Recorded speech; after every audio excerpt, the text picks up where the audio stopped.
नमस्कार विद्यार्थी मित्रांनो, मी कॉमर्सवाला मास्तर आणि या नवीन व्हिडिओमध्ये तुमच्या सर्वांचं पुन्हा एकदा स्वागत. विद्यार्थी मित्रांनो, या व्हिडिओ लेक्चर सिरीज मार्फत तुमचा 12वी कॉमर्समधील अकाउंट हा विषय शिकतो, ज्याच्यामध्ये आत्तापर्यंत आपण पूर्ण टॉपिक 7 अभ्यासलेले आहेत. हे 7ही टॉपिक अभ्यासत असताना त्या टॉपिकची थेरी, लाईन टू लाईन अभ्यासलेली, सॉल्व अँड सॉल्व प्रॉब्लेम सगळे अभ्यासले. त्याचे जे व्हिडिओ तुम्ही बघितलेले नसतील तर त्या व्हिडिओची प्लेलिस्टची लिंक मी डिस्क्रिप्शन बॉक्समध्ये देऊन ठेवतो, तिथे जाऊन तुम्ही ते बघा. आता अभ्यासते टॉपिक नंबर 8, ज्याच्यामध्ये आपण थेरॉटिकल पार्ट संपूर्ण अभ्यासलेला आहे, सॉल्व प्रॉब्लेम फर्स्ट अभ्यासलेला आहे. आजच्या व्हिडिओमध्ये आपण सॉल्व प्रॉब्लेम सेकंड अभ्यासणार आहोत. तर हा व्हिडिओ शेवटपर्यंत बघा, जेणेकरून तुम्हाला हे एक्झाम्पल व्यवस्थित समजेल. तुम्ही व्हिडिओमध्ये पहिल्यांदाच आलेला असाल तर चॅनलला सबस्क्राईब करायला विसरू नका. व्हिडिओ आवडला तर वर्गमित्रांपर्यंत शेअर करा. तुमच्या व्हॅल्युएबल कमेंट, सजेशन्स तुम्ही आम्हाला कमेंट बॉक्समध्ये देऊ शकता, त्याचा नक्कीच विचार केला जाईल. तर आता कोणताही वेळ वाया न घालवता आपण आपल्या प्रॉब्लेमला सुरू करूया. चला तर मग बघा, प्रॉब्लेम फर्स्ट आपण काय करूया, प्रॉब्लेम रीड करू, काय सांगितले ते एकदम व्यवस्थित समजून घेऊया आणि त्याच्यानंतर सॉल्व करायला सुरुवात करूया. बघा, होनेस्टी लिमिटेड एका कंपनीचं नाव आहे आणि तिने इश्यू 20,000 इक्विटी शेअर्स. किती शेअर्स विकाय काढलेले आहेत? 20,000 प्रेफरन्स शेअर्स विकाय काढलेले आहेत बरं का, ऑफ ₹10 इच. एका शेअरची किंमत किती आहे? 10 रुपये. पिएबल, आता बघा त्याच्यामध्ये ऍप्लिकेशनच्या वेळेस ते 4 रुपये मागवणार आहेत, अलॉटमेंटच्या वेळेस किती मागवणार आहेत? 2 रुपये मागवणार आहेत आणि फर्स्ट अँड फायनल कॉलच्या वेळेस 4 रुपये मागवणार आहेत. असे टोटल 4 आणि 4 8 आणि 2 10 रुपये मागवणार आहेत. शेअर वेअर फुल्ली सबस्क्राईब, म्हणजे जेवढे शेअर्स विक्रीस काढले होते, किती विक्रीस काढले होते? 20,000 शेअर्स विक्रीस काढले होते, ते फुल्ली सबस्क्राईब्ड आहेत, म्हणजे सगळेचे सगळे विकलेले गेलेत. आणि and all amount were received, सगळे पैसे भेटलेले आहेत. Prepare general entries in the books of honesty limited, आपल्याला जनरल एंट्रीज करायच्या आहेत. तर फर्स्ट जनरल एंट्री ऍप्लिकेशनच्या आहेत 2. पहिल्यांदा ऍप्लिकेशन मनी रिसिव्ड आणि ते पैसे भेटलेले ट्रान्सफर करायचे शेअर कॅपिटलला, ती दुसरी एंट्री. तर फर्स्ट एंट्री जनरल एंट्रीचा फॉर्मॅट आहे, पहिल्यांदा आपण वर हेडिंग द्यायचं issue of share, general entries in the books of honesty limited, date, particulars, debit, credit, अमाऊंटचे 2 कॉलम आणि एलएफचा 1 कॉलम, अशा पद्धतीने. आणि फर्स्ट जनरल एंट्री आपण या ठिकाणी करतोय पहिली, त्याच्यामध्ये पैसे बँकेत येणार आहेत, बँक अकाउंट डेबिट. बघा, आपण किती शेअर्स विक्रीस काढलेले आहेत? 20,000 शेअर्स विक्रीस काढलेले आहेत आणि 4 रुपये ऍप्लिकेशनच्या वेळेस भेटणार आहेत, म्हणजे 20,000 गुणुले 4, टोटल आपल्याला 80,000 म्हणजे 80,000 रुपये भेटते, म्हणून bank account debit 80,000. 2 preference shares application account, preference shares आहेत म्हणून आपण काय म्हणणार? 2 preference share application account. Amount credit column मध्ये सुद्धा ₹80,000 आणि नॅरेशन लिहायचं बिईंग प्रेफरन्स शेअर ऍप्लिकेशन मनी रिसिव्ड. काय नॅरेशन लिहिणार आपण? बिईंग प्रेफरन्स शेअर ऍप्लिकेशन मनी रिसिव्ड. ही झाली फर्स्ट एंट्री.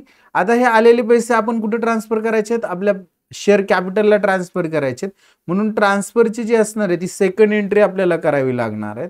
मग आपण पहिल्या एंट्रीमध्ये प्रेफरन्स शेअर ऍप्लिकेशनला क्रेडिट दिलं, तर दुसऱ्या एंट्रीमध्ये ट्रान्सफरच्या एंट्रीमध्ये डेबिट देणार. Preference share application account debit, त्याची अमाऊंट बघा, पूर्णचे पूर्ण 80,000 जेवढे आले तेवढे शेअर कॅपिटलला ट्रान्सफर करणार, म्हणून 80,000 लिहिणार डेबिट कॉलम मध्ये. आणि ट्रान्सफर करायचे प्रेफरन्स शेअर कॅपिटलला, म्हणून 2 प्रेफरन्स शेअर कॅपिटल अकाउंट. जर इक्विटी शेअर असतं तर इक्विटी शेअर, लास्ट प्रॉब्लेम जो आपण व्हिडिओ बघितला त्याच्यामध्ये आपण इक्विटी शेअर होतं, आता इथं प्रेफरन्स शेअर आहे, म्हणून 2 preference share capital account. Amount तेवढीच लिहिणार आहेत ₹80,000 क्रेडिट कॉलम मध्ये. आणि याचं नॅरेशन लिहिणार आपण being preference share application money transfer to preference share capital account. अशा पद्धतीने आपण फर्स्ट इन्स्टॉलमेंट जे होते प्रेफरन्स शेअर ऍप्लिकेशन, तर त्याच्या 2 जनरल एंट्रीज केलेल्या आहेत. आय होप तुम्हाला या दोन्ही जनरल एंट्रीज समजलेल्या असतील.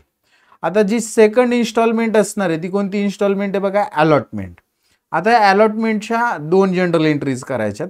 बघा, अलॉटमेंटच्या 2 जनरल एंट्रीज कशा करणार? पहिल्यांदा अलॉटमेंट मनी ड्यूची एंट्री नंबर 3 ला लिहिणार आपण ड्यू, म्हणजे ज्या इन्स्टॉलमेंटचे पैसे मागवतो त्याला देणार आपण डेबिट. कोणती इन्स्टॉलमेंट आहे?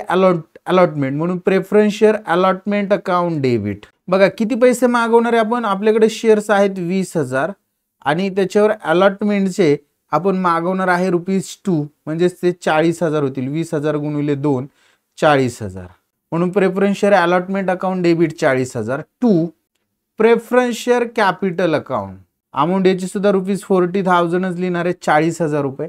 आणि याचं नॅरेशन लिहायचं बिंग प्रेफरन्स शेअर अलॉटमेंट मनी ड्यू. नॅरेशन आपण लिहितो आहोत बिंग प्रेफरन्स शेअर अलॉटमेंट मनी ड्यू. आता हे मागवलेले पैसे आपल्याला भेटणार आहेत. भेटले तर कुठे पैसे येतील? बँकेत पैसे येतील. म्हणून नंबर 4 ची एंट्री आपण काय करणार?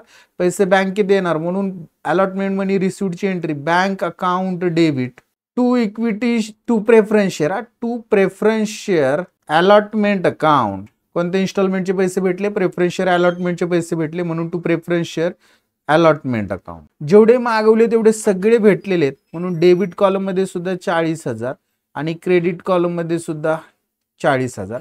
आणि याचं नॅरेशन लिहिणार आहोत आपण बिंग प्रेफरन्स शेअर अलॉटमेंट मनी रिसिव्ड. अशा पद्धतीने आपण आपली जी सेकंड इन्स्टॉलमेंट होती प्रेफरन्स शेअर अलॉटमेंटची, त्याच्या 2 जनरल एंट्रीज आपण केलेल्या आहेत. आता आपली थर्ड जी इन्स्टॉलमेंट आहे ती कोणती आहे बघा? फर्स्ट 4 रुपये मागवायचे, फर्स्ट अँड फायनल कॉल आहे आणि शेवटची इन्स्टॉलमेंट आहे. त्याच्यामुळे याचे 2 जनरल एंट्रीज. पहिल्यांदा पैसे मागवणे first and final call money ड्यूची एंट्री. ज्या इन्स्टॉलमेंटचे पैसे मागवायचे त्याला आपण देणार डेबिट. म्हणजेच आपण काय म्हणणार या ठिकाणी नंबर 5 ची एंट्री करूया आपण. Preference share first and final call account debit. आणि पहा किती शेअरचे पैसे मागवणार आहेत? 20,000 शेअर्सचे आपण किती रुपये मागवणार आहोत? या ठिकाणी 4 रुपये मागवणार आहोत. बघा या ठिकाणी शेवटच्या इन्स्टॉलमेंटच्या वेळेस किती रुपये मागवायचे? 4. म्हणून 4 रुपये म्हणजे 20,000 गुणिले 4 आपल्याला किती रुपये मागवावे लागणार आहेत? 80,000 रुपये मागवावे लागणार आहेत. हे कशासाठी मागवायचे? प्रेफरन्स शेअर कॅपिटलसाठी मागवायचे, म्हणून क्रेडिट देणार to preference share capital account. Total amount लिहिणार 80,000 क्रेडिट कॉलम मध्ये. आणि याचं नॅरेशन लिहिणार being preference share first and final call money due. ही झाली आपली फर्स्ट एंट्री मनी ड्यूची. आता फर्स्ट अँड फायनल कॉलचे पैसे मागवण्याची एंट्री. मागवले की पैसे येतात, आले तर कुठे येतील? बँकेत येतील. म्हणून नंबर 6 ची एंट्री बँकेत पैसे येणार बँक अकाउंट डेबिट. टोटल सगळे पैसे भेटणार आहेत म्हणून ₹80,000 लिहिणार आपण. 2 कशाचे आहेत? फर्स्ट अँड फायनल कॉलचे पैसे आहेत, म्हणून 2 preference share first and final call account. Credit column मध्ये सुद्धा ₹80,000 लिहिणार.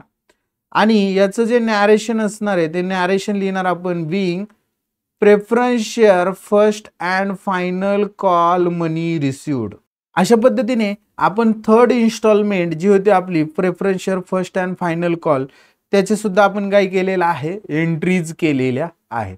म्हणजे आपल्याला 3च इन्स्टॉलमेंट होत्या, 3ही इन्स्टॉलमेंटच्या आपण जनरल एंट्रीज केलेल्या आहेत. आपला प्रॉब्लेम संपलेला आहे. आय होप विद्यार्थी मित्रांनो हे एक्झाम्पल तुम्हाला व्यवस्थित समजलेलं असणार आहे. समजलेलं असेल तर व्हिडिओला लाईक करा, चॅनलला सबस्क्राईब करायला विसरू नका. अशाच पद्धतीची व्हिडिओ बघण्यासाठी हे व्हिडिओ तुमच्या वर्गमित्रांपर्यंत शेअर करा आणि तुमच्या व्हॅल्युएबल कमेंट तुम्ही आम्हाला कमेंट बॉक्समध्ये नक्की कळवू शकता. आज आपण इथंच थांबूया. नेक्स्ट व्हिडिओमध्ये आपण नेक्स्ट एक्झाम्पल अभ्यासणार आहोत. तोपर्यंत सर्वांना बाय, टेक केअर.